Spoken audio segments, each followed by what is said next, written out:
যারা কথায় কথায় হয়তো হট্টগোলে যেতে পারে, তাদেরকে আর যেখানেই দিই ভাই আমি আমার 4 থেকে 10 বছরের বাচ্চাদের পরিচালনা করতে দিই। তাহলে আপনি আজকে ডেট কোন লজিকে আপনি চাচ্ছেন? চাকরির যখন নিয়োগের বিজ্ঞপ্তি দেওয়া ছিল তখন আপনাকে ডেট দেওয়া হয়েছিল, এই ডেটের ভিতরে আপনাকে চাকরি দেওয়া হবে এই বছরের মধ্যে না ভাই। আপনি মনে করেন এখন এপ্রিল মাস, আমি 8 মাস আমার শ্রেণীকক্ষ খালি রাখবো? আপনার মনে হয় এই জন্য আমরা দায়িত্ব নিয়েছি? প্রধানমন্ত্রী তারেক রহমান সরকার দায়িত্ব গ্রহণের পর থেকে সব সেক্টরে নতুন উদ্যমে কাজ শুরু হয়েছে। তার ব্যতিক্রম নয় দেশের অন্যতম গুরুত্বপূর্ণ প্রাথমিক শিক্ষা সেক্টর।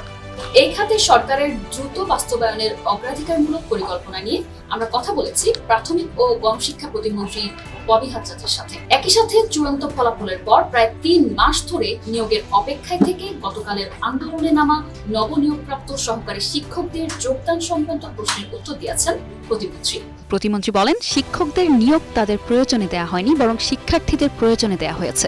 তাদেরকে নিয়োগ তাদের প্রয়োজনের কারণে দেয়া হয়নি, আমার স্কুল কক্ষ, আমার শ্রেণীকক্ষ এবং আমার শিক্ষার্থীদের প্রয়োজনে দেওয়া হয়েছে। সো ওই প্রয়োজনটা কি চলে গেছে? চলে যায়নি। তার মানে আমার প্রয়োজন ওই ক্লাসরুমগুলোতে টিচার নিয়োগ দেওয়া।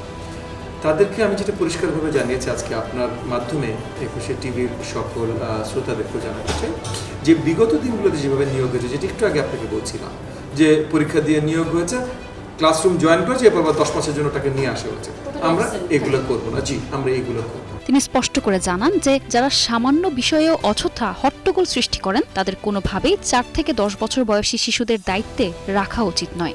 আমরা স্পেশালি প্রাথমিক বিদ্যালয়গুলোতে দায়িত্বশীল,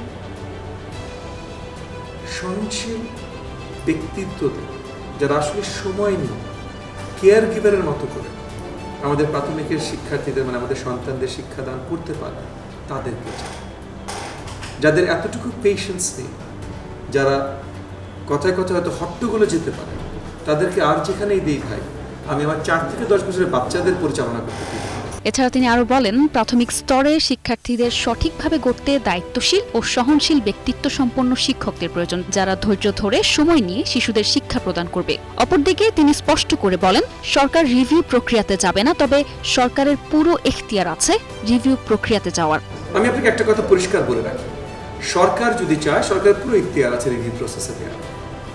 জাস্ট বিকজ আমরা ডিসিশন নিয়েছি দিব না, তাই বলে সরকারের এখতিয়ার নাই দেয়া, এটা চিন্তা করা কিন্তু ভুল হবে। আমি আপনাকে চাকরি দেব, আমার কাছে মনে হচ্ছে লাস্ট ইন্টারভিউটা ঠিকভাবে হয়েছে কিনা এটা নিয়ে প্রশ্ন আছে, তাহলে ইন্টারভিউ আবার হবে। এটা সরকারের পুরো এখতিয়ার আছে। রাইট নাও আমার খুব আর্জেন্ট প্রয়োজন আছে ক্লাসরুমে শিক্ষক পাঠানো, সেই কারণে আমরা কোনো রিভিউতে যাব না।